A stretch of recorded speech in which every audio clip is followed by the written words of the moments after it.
दास हृदय नित ध्याओ, हृदय नित ध्याओ।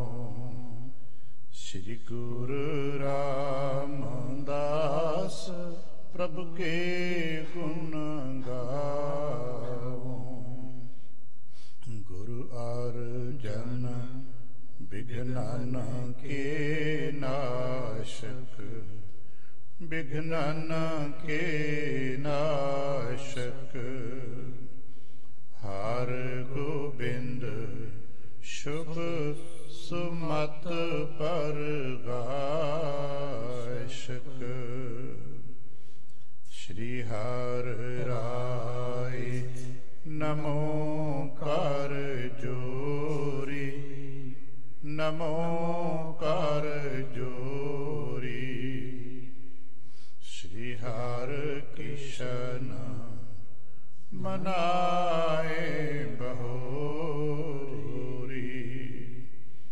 गुरु तेग बहादुर परम कृपाला, परम कृपाला। श्री गुरु गोबिंद सिंह विशाला। तरौं तरा तर पुन पुन सीसा, जी पुन पुन सीसा। बंदाओं बार बार जगदीशा। या मह अमृत ज्ञान है, माणक भगत बैराग। श्री गुरु ग्रंथ साहिब जी उदध, बंदों कर अनुराग। एकंकारा सतगुरु देह प्रसाद सच होए।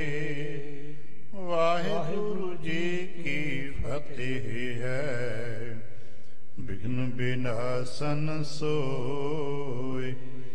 वाहिगुरु जी की फतेह है, विघ्न विनाशन सोए। सतनाम श्री वाहिगुरु साहिब जीओ दोहरा। श्री अर्जन सरबग गुर नेत्र मूंद किए ध्यान। तिस छिन श्री गुरु अमर जी दई दिखाई आन। श्री अर्जन सरबग गुर नेत्र मूंद किए ध्यान। वाहिगुरु जी का खालसा, वाहिगुरु जी की फतेह। सतगुरु पातशाह साहिब जी दे पावन दरबार दियां हाਜ਼ਰੀਆਂ भरदियां गुरु पातशाह साहिब जी दे अपने ही निज पावन स्वरूप शब्द नाल चित ला के जद आप सावधान ते एकाग्र चीत होए जुड़ मिल बैठे, पातशाह गुरुदेव जी दियां बेअंत महरहमतां ते वडियाइयां जो सत संगत विच सदा वरतदियां ने, आप उन्हां दे सांझी ते धारणी होए हो। किरपालता करना, अपने निर्मल हिरदे चों अरदास करना जो गुरु पातशाह साहिब जी रहमत करना। अपनी सिक्ख्यादायक पावन साखी तिस्ती विचार बोलण दा ताण ਅਤੇ ਵਿਚਾਰ ਦਾ ਪ੍ਰਵਾਹ ਬਖਸ਼ਣ। ਇੱਕ ਵਾਰ ਆਸੀਸ ਦਿੰਦਿਆਂ ਅੰਮ੍ਰਿਤ ਦ੍ਰਿਸ਼ਟੀ ਪਾ ਕੇ ਜਪਣਾ ਜੀ ਸਤਨਾਮ ਸ੍ਰੀ ਵਾਹਿਗੁਰੂ। ਗਰੀਬ ਨਿਵਾਸ ਘਟ ਘਟ ਕੀ ਵਾਸੀ ਸ੍ਰੀ ਅਕਾਲ ਪੁਰਖ ਵਾਹਿਗੁਰੂ ਜੀ ਦਾ ਕੋਟਾਨ ਕੋਟ ਸ਼ੁਕਰਾਨਾ ਹੈ ਜੋ ਸੱਚੇ ਪਾਤਸ਼ਾਹ ਸਾਹਿਬ ਜੀ ਨੇ ਕਿਰਪਾ ਕੀਤੀ ਹੈ। संपूर्ण दिवस ਆਪਣੇ ਪਿਆਰ ਅਤੇ ਭਾਣੇ ਵਿੱਚ ਬਤੀਤ ਕਰਾਇਆ।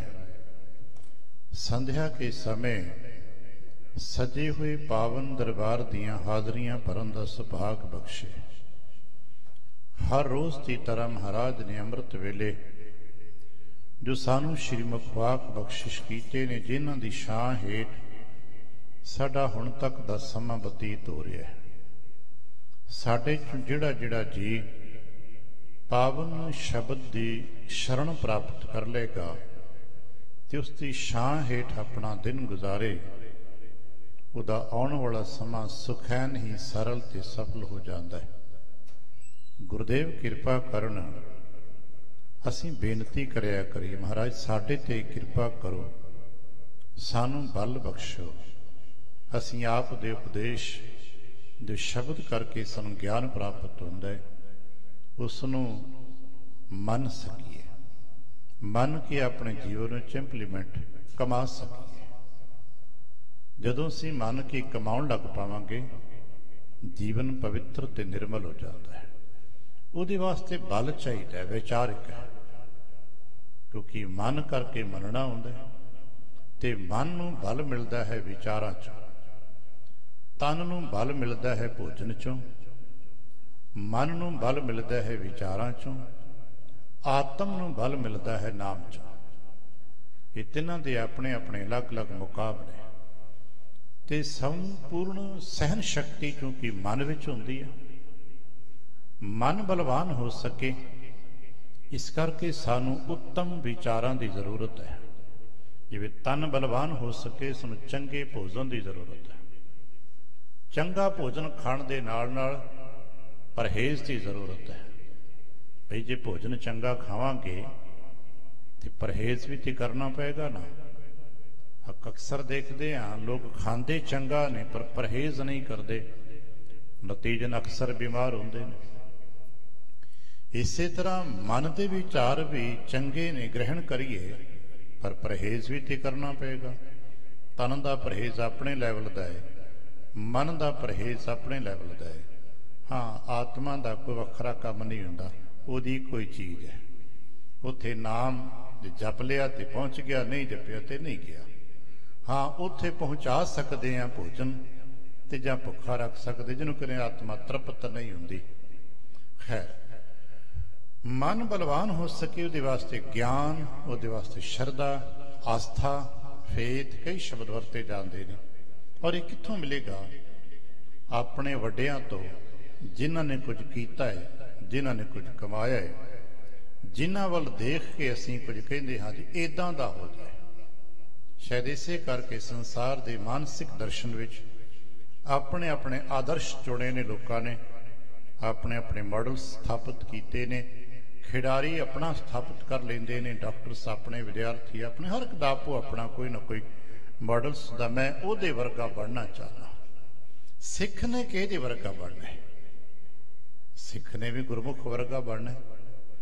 ਗੁਰਮੁਖ ਕਿਵੇਂ ਬਣੀਏ, ਪ੍ਰਪੱਕਤਾ ਕਿਵੇਂ ਆਵੇ, ਸਾਡੇ ਅੰਦਰ ਕੁਝ ਟਿਕਾਓ ਬਣ ਸਕੇ, ਇਹਦੇ ਵਾਸਤੇ ਗੁਰੂ ਦੀਆਂ ਸਾਖੀਆਂ, ਗੁਰੂ ਪਾਤਸ਼ਾਹ ਨਾਲ ਜੁੜੇ ਹੋਏ ਪਿਆਰੇ ਗੁਰਮੁਖਾਂ ਦੀਆਂ ਸਾਖੀਆਂ, ਕਥਾ ਕਹਾਣੀਆਂ ਪੜ੍ਹੀਆਂ ਜਾਂਦੀਆਂ ਨੇ। ਇਹਨਾਂ ਨੂੰ ਅਸੀਂ ਇਤਿਹਾਸਕ ਦ੍ਰਿਸ਼ਟੀਕੋਣ ਨਾਲ ਦਾਅਵੇ ਨਹੀਂ ਕਰਦੇ, ਕਿਉਂਕਿ ਇਤਿਹਾਸ ਤਾਰੀਖਾਂ ਦੀ ਤਲਾਸ਼ ਵਿੱਚ ਉਲਝ ਜਾਂਦਾ ਹੈ, ਪਰ ਇੱਥੇ ਅਸੀਂ ਗਾਥਾ, ਕਥਾ ਕਹਿੰਦੇ ਹਾਂ, ਕਿਉਂਕਿ ਇਹਦੇ 'ਚ ਗਿਆਨ ਦੇ ਨਾਲ ਨਾਲ ਸ਼ਰਧਾ, ਵਿਸ਼ਵਾਸ ਤੇ ਪ੍ਰੇਮ ਹੁੰਦਾ ਹੈ। ਅਸੀਂ ਦਰਸ਼ਨ ਕਰ ਰਹੇ ਸਾਂ, ਆਓ ਆਪਣੀ ਮਨੋਬਿਰਤੀਆਂ ਨੂੰ ਇਕਾਗਰ ਕਰੀਏ, ਜਿਸ ਨੂੰ ਅਕਸਰ ਅਸੀਂ ਧਿਆਨ ਦਰਸ਼ਨ ਕਹਿੰਦੇ ਹਾਂ। ਧਿਆਨ ਧਰੋ ਤਿਹ ਕੋ ਮਨ ਮੈਂ, ਜਿਵੇਂ ਪਾਤਸ਼ਾਹ ਨੇ ਕਿਹਾ, ਧਿਆਨ ਧਰੋ। ਕਿਸ ਦਾ ਧਿਆਨ ਧਰੀਏ? ਕਿਤੇ ਆਪਣੀ ਕਲਪਨਾਵਾਂ, ਆਪਣੇ ਧਿਆਨ ਨੂੰ ਉਸ ਮੁਕਾਮ ਤੇ ਲੈ ਜਾਈਏ। ਪੰਚਮ ਪਾਤਸ਼ਾਹ ਸਾਹਿਬ ਸ੍ਰੀ ਗੁਰੂ ਅਰਜਨ ਦੇਵ ਜੀ ਮਹਾਰਾਜ, ਜਿਨ੍ਹਾਂ ਦੇ ਹਜ਼ੂਰ ਇੱਕ ਮਸਲਾ ਆਇਆ ਸੀ, ਉਸ ਮਸਲੇ ਦੀ ਵਿਚਾਰ ਤਫਸੀਲ ਅਸੀਂ ਪਿਛਲੇ ਦਿਨਾਂ 'ਚ ਵਾਚਦੇ ਰਹੇ ਹਾਂ। ਬੀਬੀ ਕਹਿੰਦੀ ਸੀ, ਮੈਂ ਮੰਗਣ ਗਈ ਹਾਂ, ਮੇਰਾ ਪਤੀ ਕੋੜੀ ਸੀ ਤੇ ਇਹ ਤੰਦਰੁਸਤ ਬੰਦਾ ਬੈਠਾ, ਕੌਣ ਹੈ? ਮੇਰਾ ਪਤੀ ਨਹੀਂ ਹੋ ਸਕਦਾ। ਇੰਨੀ ਛੇਤੀ ਠੀਕ ਕਿਵੇਂ ਹੋ ਗਿਆ? ਤੇ ਵਿਅਕਤੀ ਕਹਿ ਰਿਹਾ ਸੀ, ਨਹੀਂ ਭਾਈ, ਮੈਂ ਉਹੀ ਹਾਂ, ਤੇਰੀ ਤਪੱਸਿਆ ਅਤੇ ਥਾਂ ਦੀ ਤਾਸੀਰ ਸਦਕੇ ਮੈਨੂੰ ਅਰੋਗਤਾ ਮਿਲੀ ਹੈ। ये मुकदमा कह लिया जाए, ये मसला कह लिया जाए, विचार द्वंद कह लिया जाए, साहिब श्री गुरु अर्जन देव के दरबार च हाजिर होए। पातशाह ने उन्होंने सारी गल सुनी ते कहन के शांत होके बैठो। जरूरत है अज भी साडे सियाणियां नूं ते जिन्हां दे मसले ने उन्होंने दोनों धिरां नूं, और शायद ये कह सका मैं अज दी न्याय प्रणाली वास्ते सतगुरु ने पूरने पाए और सियाणे जज अज करते ने। हालांकि रूटीन च कीता जांदा है, मुकदमे दियां दलीलां अपीलां सुन लिया जांदियां, फैसला रखवा, एक दिन दो दिन टिकाओ। पातशाह कहंदे कि बह जाओ, शब्द सुनो, जिन्हों असीं अपने अंदाज कह सकी कम से कम एक शब्द सुनो।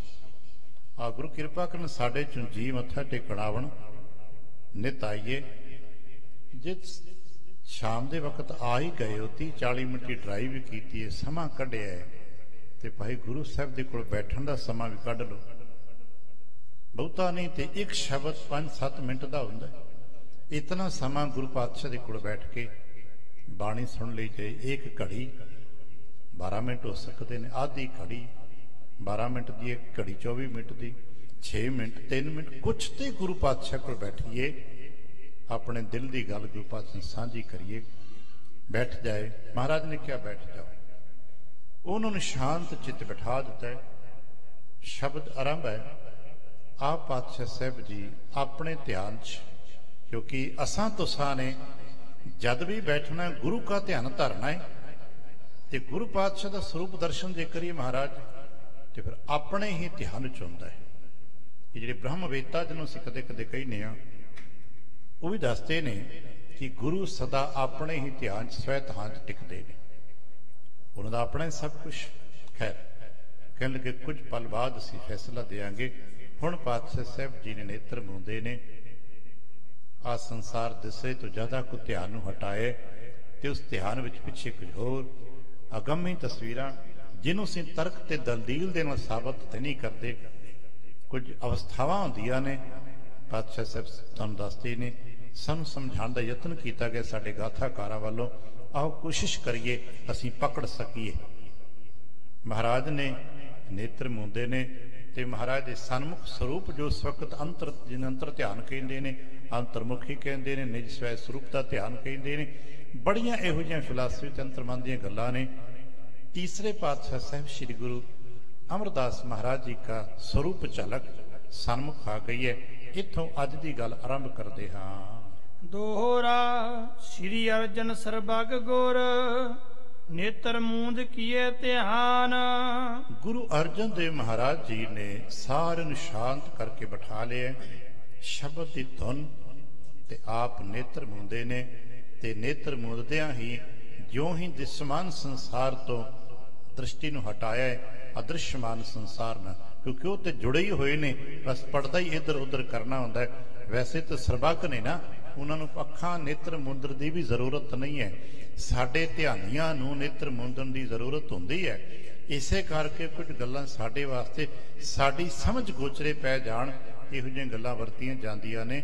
नहीं तां गुरु पातशाह सरबग ने उन्हां दे ना नेत्र मुंदन की गल है, ना नेत्र खोलण की गल है, ना जागण की गल है, ते ना सौण की गल है। पर चूंकि गुरु महाराज शरीर करके वरतदे ने, साडे वास्ते साडे विच वरतदे ने, ते जिन्हों सुभावक मानवी क्रिया कहा जाता है, सहज सुभावक एक मनुख दियां क्रियावां पातशाह करते ने। पातशाह ने नेत्र मूंदे ने ते अपने स्वै ध्यान नूं ज्यों देखिया है। तिस छिन श्री गुरु अमर जी दई दिखाई आन। उस पल साहिब श्री गुरु अमरदास महाराज जी का चालक स्वरूप सन्मुख आ गया है। चाओ पई ध्यान थिरे उर में गुर आए। ज्यों ही पातशाह साहब जी ने नेत्र मंद के अपने हृदय वल ध्यान कीता है, सकल बात को भेव जनाए। ते मान लो गुरु अमरदास पातशाह को, क्योंकि सब कुछ है, अज भी विज्ञान मनदा है, जो मन विज्ञान के गहरे चिंतक ने वो मनते ने सब कुछ है, जो कुछ भी बोलिया जा रहा है ये सब कुछ है, रहेगा, मरेगा नहीं। इलैक्ट्रॉनिक सिस्टम के नाल तरंगा नाल जोड़ लिया जा रहा है, कोई रिकॉर्ड कर ले तो रहेगा, सदा तक टिकिया रहेगा। तो चूंकि वो तो सदा ही नाम दियां उच्चतम तरंगा दे विच विचरदे ने, ਤੇ ਗੁਰੂ ਕੇ ਬੋਲ, ਗੁਰੂ ਕੇ ਸਰੂਪ, ਗੁਰੂ ਕੀ ਬਰਕਤਾਂ, ਗੁਰੂ ਕੇ ਵਿਸ਼ਵਾਸ ਤੇ ਸਦਾ ਹੀ ਨਾਮ ਦੀਆਂ ਸਰਵੋੱਚ ਤਰੰਗਾਂ ਤੇ ਨੇ। ਇਸੇ ਕਰਕੇ ਉਹਨਾਂ ਲਈ ਸ਼ਬਦ ਹੈ, ਸਦਾ ਹੀ ਹੈ, ਜਿਹਨੂੰ ਆਦ ਸੱਚ ਜੁਗਾਦ ਸੱਚ ਕਿਹਾ ਜਾਂਦਾ ਹੈ। ਪਾਤਸ਼ਾਹ ਦਾ ਉਹ ਤੀਸਰੇ ਪਾਤਸ਼ਾਹ ਦਾ ਪਾਵਨ ਸਰੂਪ ਸਰਮੁਖ ਆਇਆ, ਉਹ ਇੱਕ ਝਲਕ ਸਨਮੁਖ ਗੁਜ਼ਰ ਰਹੀ ਹੈ। ਇਹ ਨਰ ਸਾਚੀ ਭਾਖਤ ਬਾਤ। ਮਾਨੋ ਤੀਸਰੇ ਪਾਤਸ਼ਾਹ ਕਹਿ ਰਹੇ, ਹੁਣ ਭਾਈ ਇਹ ਠੀਕ ਕਹਿ ਰਹੇ ਨੇ, ਆ ਜੋ ਬੰਦਾ ਤੁਹਾਡੇ ਸਾਹਮਣੇ ਵਾਰਤਾ ਸੁਣਾ ਰਿਹਾ ਨਾ, ਇਹ ਠੀਕ ਸੁਣਾ ਰਿਹਾ ਹੈ। ਜਬ ਸੋ ਨਹਾਤ ਤੈ ਤਬ ਸਕਰਾਤ। ਕਿਉਂਕਿ ਇਹਨੇ ਜਦੋਂ ਨਹਾਉਣਾ ਕੀਤਾ ਹੈ ਨਾ, ਤੇ ਜਿੱਥੇ ਨਹਾਉਣਾ ਕੀਤਾ ਉਹ ਥਾਂ ਬੜਾ ਪਵਿੱਤਰ ਹੈ। ਤੇ ਅੱਜ ਸਾਰੇ ਤੁਸੀਂ ਸੰਗਤਾਂ ਇਕੱਠੀਆਂ ਹੋਈਆਂ ਜੇ, ਅੱਜ ਤੇ ਵਿਸਾਖੀ ਦਾ ਸ਼ੁਭ ਦਿਨ ਹੈ। ਹਮਨੇ ਪਿਤਾ ਤੁਮਾਰੋ ਪ੍ਰੇਰਾ। ਅਸਾਂ ਤੁਹਾਡੇ ਪਿਤਾ ਜੀ ਨੂੰ ਪ੍ਰੇਰਣਾ ਦਿੱਤੀ ਸੀ। ਦਾਇ ਤੜਾਗ ਲਗਾਏ ਬਡੇਰਾ। ਤੇ ਇਹ ਥਾਨ ਉਹਨਾਂ ਨੂੰ ਅਸਾਂ ਦਿਖਾਇਆ ਵੀ ਹੋਇਆ ਹੈ, ਔਰ ਸ਼ਾਇਦ ਇਹਦਾ ਦਰਸ਼ਨ ਅਸੀਂ ਵਿਸਾਖੀ 'ਚ ਕੀਤਾ ਕਿ ਕੁਝ ਸੇਵਾ ਖੁਦਾਈ ਦੀ ਕੀਤੀ ਗਈ ਸੀ, ਨਿਸ਼ਾਨ ਲਗਾਏ ਹੋਏ ਸਨ। ਪ੍ਰੇਰਣਾ ਤੀਸਰੇ ਪਾਤਸ਼ਾਹ ਦੀ ਸੇਵਾ ਚੌਥੇ ਪਾਤਸ਼ਾਹ ਨੇ ਸ਼ੁਰੂ ਕਰਵਾਈ ਸੀ, ਪਰ ਸਮੇਂ ਦੇ ਕਰਕੇ ਜਿਹਨੂੰ ਅਸੀਂ ਕਦੇ ਕਦੇ ਕਹੀ ਸਾਨੂੰ ਸਮਝ ਨਹੀਂ ਆਉਂਦਾ, ਕਿਸੇ ਚੀਜ਼ ਦੀ ਉਡੀਕ ਹੋ ਰਹੀ ਹੁੰਦੀ ਹੈ, ਕਿਸੇ ਨੇ ਪ੍ਰਗਟ, ਕਿਸੇ ਜਵਰਾ, ਕਿਉਂਕਿ ਸਭ ਮਾਧਿਅਮ ਆ, ਇੱਕ ਦੇ ਸਦਕੇ ਦੂਜੇ ਕਾਰਨ ਬਣਦੇ ਨੇ, ਪ੍ਰਗਟਾਓ ਹੋਣੇ ਹੁੰਦੇ ਨੇ ਕਿ ਸਮੇਂ ਤੇ ਫੁੱਲ ਖਿੜਨਾ ਹੈ, ਕਿ ਸਮੇਂ 'ਚ ਉਸਨੇ ਫਲ ਤਬਦੀਲ ਹੋਣਾ। ਹਰ ਚੀਜ਼ ਸੰਸਾਰ ਦੀ ਸਮੇਂ ਦੇ ਅਧੀਨ ਚੱਲਦੀ ਹੈ, ਤੇ ਸਮੇਂ ਦੇ ਅਧੀਨ ਹੀ ਉਹਦੀ ਕੁਝ ਕਾਰ ਸੇਵਾ ਕਰਕੇ ਉਸ ਨੂੰ ਛੱਡ ਦਿੱਤਾ ਗਿਆ ਸੀ। ਫਿਰ ਆਉਣ ਵਾਲੇ ਘਰ ਇਮਾਰਤ ਬਾਜ਼ਾਰਾਂ ਵੱਲ ਧਿਆਨ ਕਰਕੇ ਆਬਾਦੀ ਨੂੰ ਵਸਾਉਣਾ ਸ਼ੁਰੂ ਕੀਤਾ ਗਿਆ। ਤੇ ਫਿਰ ਪਾਤਸ਼ਾਹ ਨੇ ਸੰਤੋਖ ਸਰ ਦਾ ਉਹ ਕਾਰਨ ਪ੍ਰਗਟ ਹੋ ਰਿਹਾ ਸੀ, ਉਸ ਦੀ ਸੇਵਾ ਖੁਦਾਈ ਆਰੰਭ ਕੀਤੀ। ਤੇ ਹੁਣ ਇਹਦੀ ਸੇਵਾ ਦੀ ਗੱਲ ਆਰੰਭ ਹੋਣੀ ਹੈ। ਕਹਿਣ ਲੱਗੀ ਉਹਨਾਂ ਨੇ ਪ੍ਰੇਰਣਾ ਅਸਾਂ ਕੀਤੀ ਸੀ, ਉਹਨਾਂ ਥੋੜੀ ਜਿਹੀ ਸੇਵਾ ਤੜਾਕ ਦੀ, ਤੜਾਕ ਕਹਿੰਦੇ ਨੇ ਸਰੋਵਰ ਜਿਹਨੂੰ ਆਪਾਂ ਹੁਣ ਕਹਿੰਦੇ ਆ ਤਲਾ, ਉਹਦਾ ਕੰਮ ਕੀਤਾ ਹੋਇਆ ਹੈ। ਤਬ ਇੱਕ ਤਾਲ ਤਾਂ ਖੁਨਵਾਇਓ। ਤੁਹਾਡੇ ਪਿਤਾ ਜੀ ਨੇ ਇੱਥੇ ਥੋੜਾ ਜਿਹਾ ਤਲਾ ਦੀ ਸ਼ੁਰੂਆਤ ਕੀਤੀ ਹੋਈ ਹੈ। ਜੈ ਇਹ ਕੁਸ਼ਤੀ ਨੀਰ ਨਹਾਇਓ। ਇਹ ਜਿਹਦਾ ਟੋਭਾ ਕਹਿ ਰਿਹਾ ਨਾ, ਇਹ ਵੀ ਮੈਂ ਉੱਥੇ ਨਹਾਤਾ ਹਾਂ, ਉਹ ਤੋਂ ਗੁਰੂ ਰਾਮਦਾਸ ਸਾਹਿਬ ਦਾ ਖੁਦਵਾਇਆ ਹੋਇਆ ਸਰੋਵਰ ਹੈ। ਪਰ ਉਹ ਚੂੰਕਿ ਅਜੇ ਕੰਮ ਥੋੜਾ ਕੀਤਾ ਹੋਇਆ ਸੀ, ਇਸ ਕਰਕੇ ਉਹ ਸਰੋਵਰ ਦੇ ਰੂਪ ਚ ਪ੍ਰਗਟ ਨਹੀਂ ਸੀ ਹੋਇਆ। ਕੰਮ ਸੇਵਾ ਉੱਥੇ ਕੀਤੀ ਹੋਈ ਹੈ। ਤੁਮਕੋ ਉਚਿਤ ਹੈ ਇਸ ਕਾਲ। ਹੁਣ ਇਹਦਾ ਸਮਾਂ ਆ ਗਿਆ, ਤੁਸੀਂ ਇਸ ਨੂੰ ਤਾਲ ਦੇ ਰੂਪ ਚ ਪ੍ਰਗਟ ਕਰਨਾ ਹੈ। ਕਰੋ ਲਗਾਵਨ ਤਾਲ ਵਿਸਾਲ। ਹੁਣ ਇੱਥੇ ਤੁਸੀਂ ਇੱਕ ਤਾਲ ਪ੍ਰਗਟ ਕਰਨਾ ਹੈ, ਵਿਸ਼ਾਲ ਤਾਲ ਕਰਨਾ ਹੈ। ਬਹੁਤ ਕਾਲ ਭਾ ਲਗ ਖੁਨਵਾਇਓ। ਤੇ ਬੜਾ ਸਮਾਂ ਹੋਏ, ਛੋਟੀ ਜੀ ਤਿਆਰੀ ਕੀਤੀ ਹੋਈ ਸੀ ਤੇ ਨਿਸ਼ਾਨਦੇਹੀ ਕੀਤੀ ਹੈ, ਬਾਕੀ ਸੇਵਾ ਤੇ ਤੁਹਾਡੇ ਹਿੱਸੇ ਹੈ। ਚੌਂਦਸ ਤੇ ਜਲ ਫਿਰ ਟਗ ਤੇ ਆਇਓ। ਕਿਉਂਕਿ ਤੁਹਾਡੇ ਪਿਤਾ ਸਤਿਗੁਰੂ ਰਾਮਦਾਸ ਸਾਹਿਬ ਜੀ ਨੇ ਥੋੜੀ ਜਿਹੀ ਸੇਵਾ ਕਰਵਾਈ ਸੀ, ਇਸ ਕਰਕੇ ਨਿਵਾਣ ਨਿਸ਼ਾਨੀ ਬਣੀ ਹੈ। ਉਸ ਨਿਵਾਣ ਦੇ ਸਦਕੇ ਹੀ ਅੱਜ ਜਲ 4 ਸਵੇਦਾ ਢਹਿ ਕੇ ਇੱਥੇ ਆਣ ਪਹੁੰਚਾ ਤੇ ਹੁਣ ਤੱਕ ਠਹਿਰਿਆ ਹੋਇਆ ਹੈ। ਮ੍ਰਿਤਕਾ ਪਰੀ ਗਇਓ ਭਰ ਸੋਏ। ਸਮੇਂ ਦੇ ਨਾਲ ਇਹ 'ਚ ਮਿੱਟੀ ਆਦਿਕ ਫਿਰ ਪੈ ਗਈ ਹੈ, ਤੇ ਲੱਗਦਾ ਹੀ ਨਹੀਂ ਕਿਸੇ ਇੱਥੇ ਕੋਈ ਵੱਡਾ ਕੰਮ ਕੀਤਾ ਹੋਏਗਾ। ਚਿੰਨ ਪਛਾਣ ਮਾਤਰ ਤੈ ਹੋਏ। ਬਸ ਪਛਾਣ ਅਜੇ ਬਾਕੀ ਹੈ, ਚਿਹਨ ਹੈਗੇ ਨੇ ਖੁਦਾਈ ਦੇ, ਨਿਸ਼ਾਨ ਹੈਗਾ ਸਰੋਵਰ ਦਾ, ਇਹ ਨਿਸ਼ਾਨ ਬਾਕੀ ਹਨ। ਹੇਤ ਮਹਾਤਮ ਕੇ ਵਿਦਤਾਵਨ। ਇਸ ਦੇ ਮਹਾਤਮ ਨੂੰ ਪ੍ਰਗਟ ਕਰਨ ਵਾਸਤੇ ਹੀ, ਕਿਉਂਕਿ ਕੁਦਰਤ ਵਿੱਚ ਜੋ ਕੁਝ ਵੀ ਹੁੰਦਾ ਹੈ ਇਹ ਕਿਸੇ ਕਾਰਨ ਕਰਕੇ ਹੁੰਦਾ ਹੈ। ਅਸੀਂ ਤੁਸੀਂ ਸੰਸਾਰ 'ਚ ਜੋ ਕੁਝ ਵੀ ਦੇਖ ਰਹੇ ਹਾਂ, ਸਾਡੇ ਤੁਹਾਡੇ ਨਾਲ ਜੋ ਕੁਝ ਵੀ ਹੋ ਰਿਹਾ ਹੈ, ਇਹ ਕਿਸੇ ਕਾਰਨ ਕਰਕੇ ਹੋਇਆ। ਪਾਤਸ਼ਾਹ ਸਾਹਿਬ ਨੇ ਪਾਵਨ ਬਾਣੀ 'ਚ ਇੱਥੋਂ ਦੱਸਿਆ ਨਾ, ਕਾਰਨ ਮੰਨ ਲਓ ਕਿ ਫਲ ਹੈ, ਇੱਕ ਫਲ ਪ੍ਰਾਪਤ ਕਰਨਾ ਹੈ, ਤੇ ਫਲ ਪ੍ਰਾਪਤ ਕਰਨ ਵਾਸਤੇ ਕਾਰਨ ਕੀ ਹੈ? ਫੁੱਲ ਬਣਦਾ ਹੈ। ਫੁੱਲ ਨੂੰ ਪ੍ਰਾਪਤ ਕਰਨਾ ਹੈ, ਕਾਰਨ ਕੀ ਹੈ? ਪੱਤੇ ਲੱਗਦੇ ਨੇ। ਪੱਤੇ ਪ੍ਰਾਪਤ ਕਰਨੇ, ਕਾਰਨ ਕੀ ਹੈ? ਉਂਗਰਦਾ ਹੈ, ਬੀਜ ਬੀਜਿਆ ਜਾਂਦਾ ਹੈ। ਇੱਕ ਫਲ ਪ੍ਰਾਪਤ ਕਰਨ ਵਾਸਤੇ ਇੱਕ ਬੀਜ ਬੀਜਿਆ ਜਾਂਦਾ ਹੈ। ਇਸੇ ਤਰ੍ਹਾਂ ਗਿਆਨ ਫਲ ਦੇ ਪ੍ਰਾਪਤ ਕਰਨ ਵਾਸਤੇ ਕਰਮ ਕੀਤੇ ਜਾਂਦੇ ਨੇ, ਤੇ ਕਰਮਾਂ ਦੇ ਕਰਨ ਵਾਸਤੇ ਕੋਈ ਕਾਰਨ ਪੈਦਾ ਕੀਤੇ ਜਾਂਦੇ ਨੇ, ਤੇ ਕਾਰਨ ਸਾਰੇ ਦੇ ਸਾਰੇ ਕਾਰਨ ਕਰਤੇ ਦੇ ਵਸ ਹੁੰਦੇ ਨੇ। ਅਸੀਂ ਕਹਿੰਦੇ ਕਾਰਨ ਕਰਤੇ ਵਸ ਹੈ, ਸਾਰੇ ਕਾਰਨ ਕਰਤੇ ਦੇ ਵਸ ਨੇ। ਆਪਾਂ ਕਦੇ ਕਦੇ ਕਹਿ ਦੇਨੇ ਹੁੰਨੇ ਆ ਪਾਵਨ ਬਾਣੀ ਪੜ੍ਹਨ ਵਾਲੇ, ਤੂੰ ਕਰਨ ਕਾਰਨ ਸਮਰੱਥ ਹੈ ਕਰਤੇ, ਮੈਂ ਤੁਝ ਬਿਨ ਅਵਰ ਨਾ ਕੋਈ। ਇਹ ਕਹਿੰਦੇ ਕਿ ਕਾਰਨ ਹੈ। ਪਾਤਸ਼ਾਹ ਦੇ ਬਚਨ ਕਦੇ ਕਦੇ ਪਾਠ ਕਰਦੇ ਪੜ੍ਹੇ, ਫਲ ਕਾਰਨ ਫੂਲੀ ਬਨ ਰਾਏ, ਫਲ ਕਾਰਨ ਫੂਲੀ ਬਨ ਰਾਏ, ਫਲ ਲਾਗਾ ਤਬ ਫੂਲ ਬਿਲਾਏ। ਫਲ ਵਾਸਤੇ ਫਲ ਕਾਰਨ, ਫਲ ਪ੍ਰਾਪਤ ਕਰਨਾ ਹੈ, ਫੁੱਲ ਖਿੜ ਰਹੇ ਨੇ, ਸਾਰੀ ਬਨਸਪਤੀ ਹਰੀ ਭਰੀ ਹੋ ਰਹੀ ਹੈ।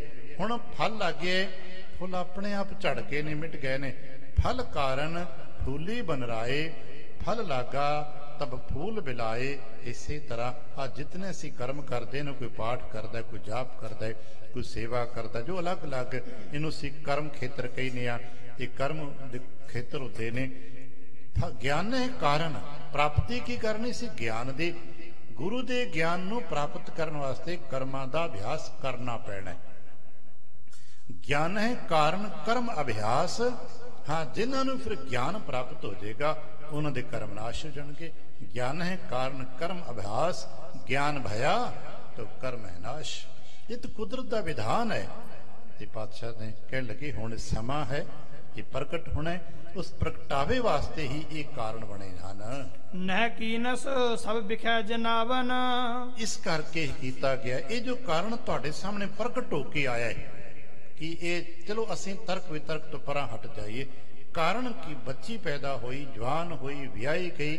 ਵਿਆਹ ਤੋਂ ਪਹਿਲਾਂ ਉਹਦੇ ਮੁਖੋਂ ਨਿਕਲਦਾ ਮੈਂ ਤੇ ਰੱਬ ਦਾ ਦਿੱਤਾ ਖਾਂਦੀ ਆ। ਉਹਦਾ ਪਿਤਾ ਹੀ ਕੋੜੀ ਨਾਲ ਵਿਆਹ ਦਿੰਦਾ। ਇੱਕ ਚੇਨ ਹੈ, ਜੇ ਅਧਿਆਤਮ ਗਿਆਨ ਦੇ ਪਾਸਿਓਂ ਦੇ ਸਿਖਾਂਦੇ ਇੱਕ ਚੇਨ ਹੈ ਕਾਰਨਾਂ ਦੀ। ਨਿੱਕੇ ਨਿੱਕੇ ਕਾਰਨ ਬਣਦੇ ਬਣਦੇ ਬਣਦੇ ਬਣਦੇ ਬਣਦੇ ਸਤਿਗੁਰੂ ਦੇ ਦਰਬਾਰ 'ਚ ਗੱਲ ਪਹੁੰਚਣੀ ਹੈ। ਸਤਿਗੁਰ ਕਹਿਣ ਲੱਗੇ ਕਿੱਥੇ ਹੋਇਆ?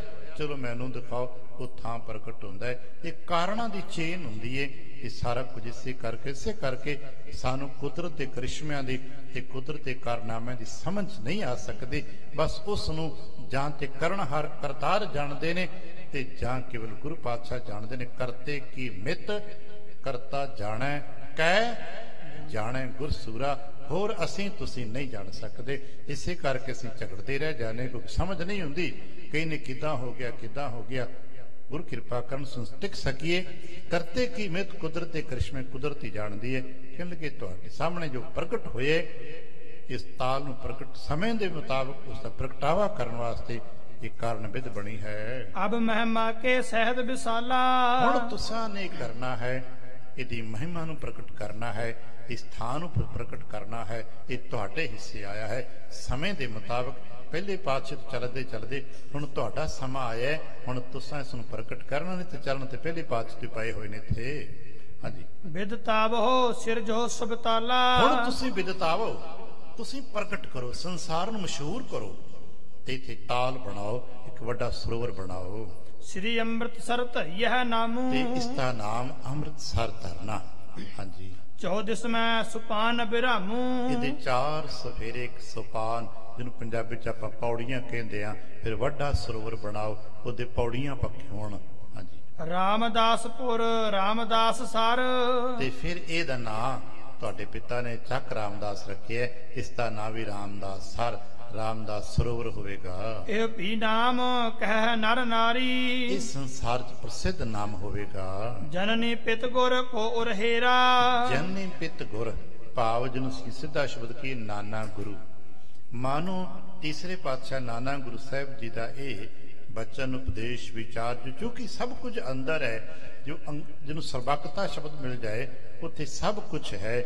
ਉਹ ਗੁਰੂ ਨਾਨਕ ਦੇ ਪਿਆਰੇ ਬਚਨ ਜੋ ਕਦੇ ਸਤਿਗੁਰੂ ਰਾਮਦਾਸ ਸਾਹਿਬ ਨਾਲ ਕੀਤੇ ਨੇ। ਅੱਜ ਧਿਆਨ 'ਚ ਆਪਸ ਵਿੱਚ ਸੰਵਾਦ ਹੋ ਰਿਹਾ ਜੋ ਸਾਡੀ ਤੁਹਾਡੀ ਦ੍ਰਿਸ਼ਟੀ ਗੋਚਰ ਨਹੀਂ ਹੋ ਸਕਦਾ। ਇਹ ਕੇਵਲ ਧਿਆਨ ਦੇ ਸੰਵਾਦ ਹੁੰਦੇ ਨੇ। ਧਿਆਨ ਦੇ ਸੰਵਾਦ ਕੇਵਲ ਧਿਆਨੀ ਹੀ ਪਕੜ ਸਕਦੇ ਨੇ। ਜਿਵੇਂ ਬ੍ਰਹਮ ਗਿਆਨੀ ਕੀ ਮਿਤ ਬ੍ਰਹਮ ਗਿਆਨੀ ਜਾਣੇ। ਧਿਆਨ ਦੀ ਉਸ ਅਵਸਥਾ ਨੂੰ ਸਿਰਫ ਉਹ ਹੀ ਜਾਣ ਸਕਦੇ ਨੇ। ਅਸੀਂ ਤੁਸੀਂ ਦੇਖ ਕੇ ਬਸ ਇੱਧਰ ਉੱਧਰ ਗੱਲਾਂ ਕਰ ਲੈਂਦੇ ਆ। ਇਹ ਗੁਰੂ ਪਾਤਸ਼ਾਹ ਸਾਹਿਬ ਜੀ ਬਖਸ਼ਿਸ਼ਾਂ ਵਰਤਾ ਰਹੇ ਹਨ। ਨਮੋ ਕਰਤ ਭੇ ਹਰਖ ਵਡੇਰਾ। ਕੁਝ ਪਲ ਟਿਕਣ ਤੋਂ ਬਾਅਦ ਪਾਤਸ਼ਾਹ ਸਾਹਿਬ ਜੀ ਨੇ ਅੰਦਰ ਹੀ ਨਾਨਾ ਗੁਰੂ ਪਾਤਸ਼ਾਹ ਨਮਸਕਾਰ ਕੀਤੀ। ਸ੍ਰੀ ਅਰਜਨ ਗੁਰ ਅੰਤਰਜਾਮੀ। ਸ੍ਰੀ ਗੁਰੂ ਅਰਜਨ ਦੇਵ ਮਹਾਰਾਜ ਜੋ ਅੰਤਰਜਾਮੀ ਨੇ। ਤੇ ਅੰਤਰਜਾਮੀ ਦਾ ਮਤਲਬ ਹੁੰਦਾ ਹੈ ਸਾਡੇ ਤੁਹਾਡੇ ਜਿਤਨੇ ਵੀ ਜੀ ਹਾਂ ਸਾਰਿਆਂ ਦੇ ਅੰਦਰ ਕੀ ਹੈ ਗੁਰੂ ਨੂੰ ਪਤਾ ਹੁੰਦਾ ਹੈ। ਮਿਸਕਾਰ ਵਿਦਤਾਵਤ ਥਲ ਸੁਆਮੀ। ਬਸ ਇੱਕ ਕੰਮ ਹੁੰਦਾ ਹੈ ਗੁਰੂ ਪਾਤਸ਼ਾਹ ਕਰਦੇ ਕੀ ਨੇ, ਸਭ ਕੁਝ ਪਤਾ ਹੈ, ਭੂਤ ਭਵਿੱਖ ਵਰਤਮਾਨ ਸਭ ਪਤਾ, ਪਰ ਫਿਰ ਵੀ ਸਾਡੇ ਤੁਹਾਡੇ ਮਨੁੱਖਾਂ ਵਾਂਗ ਵਰਤਦੇ ਰਹਿੰਦੇ। ਨਰ ਕਲਾ ਨੂੰ ਕਦੇ ਹੈ ਗੁਰੂ ਕਲਾ। ਸਮਰੱਥ ਗੁਰਦੇਵ ਨੇ, ਸਮਰੱਥ ਗੁਰਦੇਵ ਕੀ ਅਸੀਂ ਤਿਕਨੇ ਆਪ ਨਾਰਾਇਣ ਕਲਾ ਧਾਰ ਜਗ ਮੇਂ ਪਰਵਰਿਓ ਵਾਲੀ ਕਲਾ ਹੈ। ਪਰ ਫਿਰ ਵੀ ਇੱਕ ਨਰ ਸਾਧਾਰਨ ਵਾਂਗ ਤੁਰਦੇ ਵਿਚਰਦੇ ਨੇ, ਮਨੁੱਖਾਂ ਵਾਂਗ ਸਲਾਹਾਂ ਕਰਦੇ ਨੇ, ਮਨੁੱਖਾਂ ਵਾਂਗ ਪੁੱਛਦੇ ਨੇ ਭਾਈ ਕਿੱਧਰ ਜਾਣਾ ਜੀ, ਕਿੱਧਰ ਆਉਣਾ ਜੇ। ਜਿਨ੍ਹਾਂ ਨੇ ਕਿਤੇ ਗਹਿਨ ਚਿੰਤਨ ਸਾਖ ਲਿਖਿਆ, ਇੱਕ ਸਧਾਰਨ ਮਨੁੱਖ ਵਾਲਾ ਵਿਹਾਰ ਸਤਿਗੁਰੂ ਪਾਤਸ਼ਾਹ ਕਰਦੇ ਨੇ। ਉਹਦਾ ਮੂਲ ਕਾਰਨ ਜਿੰਨਾ ਕੁ ਸਮਝ ਆਉਂਦਾ ਇਸ ਕਰਕੇ ਵੀ ਸਾਨੂੰ ਬਲ ਮਿਲ ਸਕੇ ਵੀ ਜੋ ਇੱਕ ਮਨੁੱਖੀ ਸਰੀਰ ਵਿੱਚ ਰਹਿ ਕੇ ਇਹਨਾਂ ਹੱਦਾਂ ਨੂੰ ਛੂਹਿਆ ਜਾ ਸਕਦਾ ਹੈ। ਭਾਵ ਜਿੱਥੇ ਜਿਹਨੂੰ ਕਦੇ ਕਦੇ ਮੁੱਕਰੇ ਇਹ ਤੇ ਬੰਦਾ ਨਹੀਂ ਕਰ ਸਕਦਾ ਜੀ, ਇਹ ਤੇ ਉਹ ਅਵਤਾਰ ਸੀ ਕਰ ਗਏ ਨੇ। ਗੁਰੂ ਪਾਤਸ਼ਾਹ ਨੇ ਇਸ ਤਰ੍ਹਾਂ ਕਰਕੇ ਦਿਖਾਇਆ ਕਿ ਇੱਕ ਸਧਾਰਨ ਵਿਅਕਤੀ ਵੀ ਜੇ ਗੁਰੂ ਸ਼ਬਦ ਦਾ ਪੱਲਾ ਪਕੜ ਲੈ, ਗੁਰੂ ਸਿੱਖਿਆ ਤੇ ਪਹਿਰਾ ਦੇਣ ਲੱਗ ਪਏ ਤੇ ਅਣਦਿਸਤੇ ਦਿਸ ਹੱਦਿਆਂ ਤੱਕ ਪਹੁੰਚ ਸਕਦਾ ਹੈ। ਉਹਨਾਂ ਸਮਰੱਥ ਕਲਾਵਾਂ ਨੂੰ ਛੂਹ ਸਕਦਾ ਹੈ, ਉਹਨਾਂ ਸਮਰੱਥ ਕਲਾਵਾਂ ਤੱਕ ਵਰਤ ਸਕਦਾ ਹੈ ਜੋ ਸੰਸਾਰ 'ਚ ਗੁਰੂ ਸਦਕੇ ਵਰਤਦੀਆਂ ਨੇ।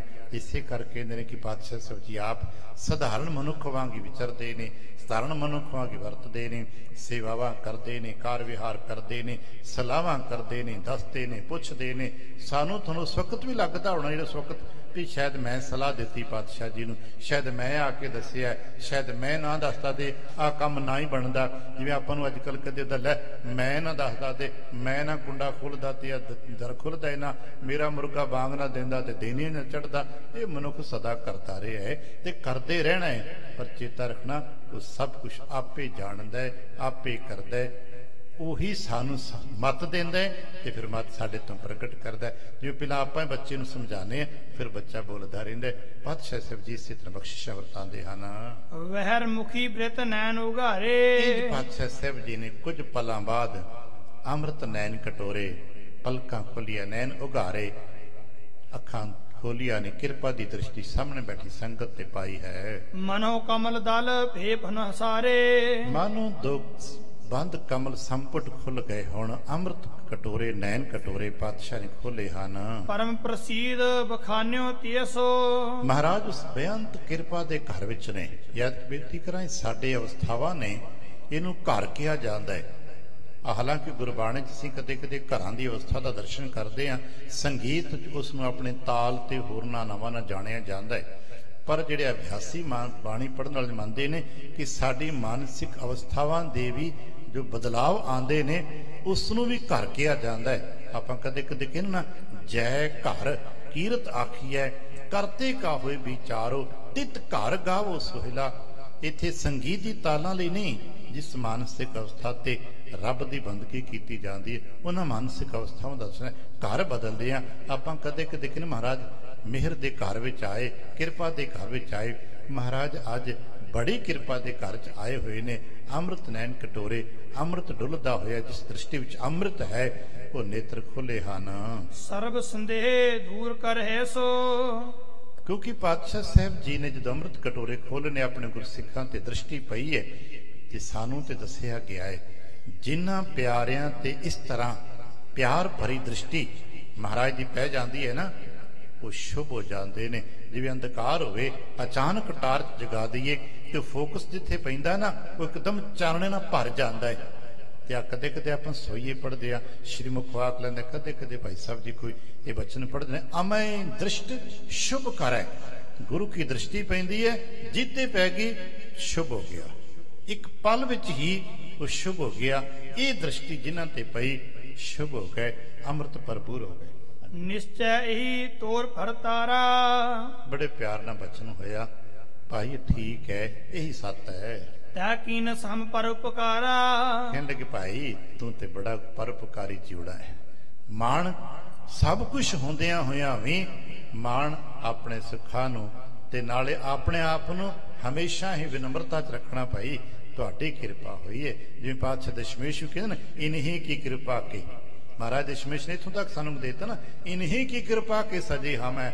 ਜਦ ਕਿ ਸਾਨੂੰ ਜਿੰਨਾ ਕੁ ਥੋੜਾ ਗਿਆਨ ਪ੍ਰਾਪਤ ਹੋਇਆ, ਉਹਨੇ ਗਿਆਨ ਸਦਕੇ ਅਸੀਂ ਜਾਣਦੇ ਹਾਂ ਸਾਡੇ ਵਰਗੇ ਲੱਖਾਂ ਕਰੋੜਾਂ ਬੰਦੇ ਜੀ ਚੰਗੇ ਤੋਂ ਚੰਗੇ, ਜਾਂ ਇੰਝ ਕਹਿ ਲਈਏ ਸਾਰੇ ਦੇ ਸਾਰੇ ਦੁਨੀਆ ਦੇ ਮਨੁੱਖ ਸਿੱਖ ਖਾਲਸੇ ਇਕੱਠੇ ਹੋ ਕੇ ਕਿ ਇੱਕ ਗੋਬਿੰਦ ਸਿੰਘ ਗੁਰੂ ਬਣਾ ਸਕਦੇ ਆ। ਚਮਕੌਰ ਸਾਹਿਬ 'ਚ ਕਿਹਾ ਗਿਆ ਸੀ ਨਾ, ਭਾਈ ਦਇਆ ਸਿੰਘ ਸਮੇਤ ਪੰਜਾਂ ਸਿੰਘਾਂ ਨੇ ਕਿਹਾ ਸੀ, ਮਹਾਰਾਜ ਅਸੀਂ ਸਾਰਾ ਹੀ ਖਾਲਸਾ ਇਕੱਠਾ ਹੋ ਜਾਈਏ, ਸਾਰਾ ਗਿਆਨ ਧਿਆਨ ਇਕੱਠਾ ਹੋ ਜਾਈਏ, ਅਸੀਂ ਇੱਕ ਗੋਬਿੰਦ ਸਿੰਘ ਨਹੀਂ ਬਣਾ ਸਕਦੇ, ਪਰ ਇੱਕ ਗੋਬਿੰਦ ਸਿੰਘ ਮੁੜ ਮੁੜ ਕੇ ਖਾਲਸਾ ਸਾਜ ਸਕਦੇ ਨੇ, ਬਾਤ ਸੁਰਜੀਤ ਕਰ ਸਕਦੇ ਨੇ। इस करके तुसीं चमकौर चों खालसे नूं सुरजीत करने वास्ते गढ़ी चों सुरजीत बाहर चले जाओ। क्यों मान सानू दई जाते हैं, फिर कही जाते इन्हीं की कृपा के भई मैं इन्हां दी कृपा करके नहीं, असीं सारे उन्हां दी तरस करके हाँ। जे सानू आ साह लैण दा वक्त मिले, आ सत्संगत मिली, बैठण दा वक्त मिले, ते गुरु दे तरस करके है। आपां कहने गुरु की कृपा करके आपे संगत सद बहाले, उन्हें आपे सदे सानू इंटरनल असीं आण बैठे। बहुत सारे जी ने जो सज्जे खब्बे फिरदे होने ना, इधर उधर चले गए, कोई ताश समा गुजार रहे ने, कोई कुछ करके गुजारे, समा तो उन्होंने को भी हैगा है, वेले होणगे पर इत्थे की सत्संगत विच नहीं पहुंच सकते। खैर पातशाह कहण लगे पर भाई तू बड़ा परोपकार कीते साडे ते, माण उसनूं देंदे ने जो संगत विच आ गया। कहण लगे भाई तू बड़ा परोपकार साडे ते कीता है। चिरंकार के चाहत ऐसे, साडी ते बड़े चिरां दी चाहत सी, जां इंज कह लईए कि भाई असीं ते तैनूं उडीकदे पए सां भी समय विच तू आए ते अगली गल प्रगट होवे। तीरथ परखन होवै कैसे, क्योंकि आखिर कुछ संसार नूं परख चाहिदी, कुछ होए ते कुछ हुंदा है। फिलॉसफी शब्द है, कुछ होएगा ते कुछ होएगा, जे कुछ नहीं होएगा ते कुछ नहीं होएगा। कुछ वास्ते कुछ करना पैंदा है, कोई ना कोई कारण ते प्रगट करना पैना सी ना। इस तीर्थ स्थान प्रगट होना है ते उहदे वास्ते कोई विधान कोई वित्ते बाड़नी सी। असीं ते उडीक रहे सां भाई तेरे वर्गा कोई आएगा तो थां प्रगट कर देवेगा। श्री गुरु रामदास बच कहयो, ये सतगुरु रामदास साहब का एक वचन है जो पातशाह साहब ने कहा होया है। कौआ नहाए हंस जह लयो, वो थां जिथे कौआ नहा के कां नहा के हंस हो सकता है, सो श्री अमृतसर जी जानहो। वो थां अमृतसर है जिथे कां भी नहा के हंस बन जाते हैं। इम परखन तिस थल को मानहो, तेरे दृष्टांत राही, तेरे वरतांत राही, तेरे ना वटले हुए घटना करते रह, ये महाराज का वचन प्रकट हो रहा है। तुम वृतांत ते निश्चय भयो, तेरे घटना करके ये सत्य है, गुरु का वचन प्रकट हो गया है। जगत नरन को संशय गयो, संसार के लोगों का जो शंका मिट गए, महाराज ने वचन कीता होया है। दोहरा अमृतसर सतगुर सतवादी, जित नाता कौआ हंस हो है। ये श्री मुखवाक चौथे पातशाह साहब जी का वचन है। गुरु कृपा करणित होगी साखी आपां कल या अगले दीवाना विच फिर चलांगे, क्योंकि समय की पाबंदियां ने। गुरुमुख महापुरख आण बैठे ने, सुशोभत सतगुरु कृपा करन उन्हां दे इहो जिहे वडेरे गुरुमुखां दे सन्मुख बोलण दा विचार करन दा सुभाग प्राप्त होए। आस करदा हाँ आप समूह संगतां खिमा दान बख्शिश करदे होया, जो जाने अनजाने बोलदे आ विचारदे आ, कुछ अलग मात्र करन वध घट हो जाती। कई बार कोई भाव छोटा रह जाता है, नहीं बोल पाईदा, क्योंकि बहुत कुछ भंडार विच है महाराज दे, पर साडी ते जिन्नी को महाराज विसात बख्शिश करते हैं उन्ना की बोलिया जा सकता है, तो फिर उन्ना की वरताया तो जा सकता है। भुल चुक दी खिमा आसीस ते प्यार दिंदे होया फतेह बुलावना जी। वाहिगुरू जी का खालसा, वाहिगुरू जी की फतेह। वाहिगुरू जी का खालसा, वाहिगुरू जी की फतेह।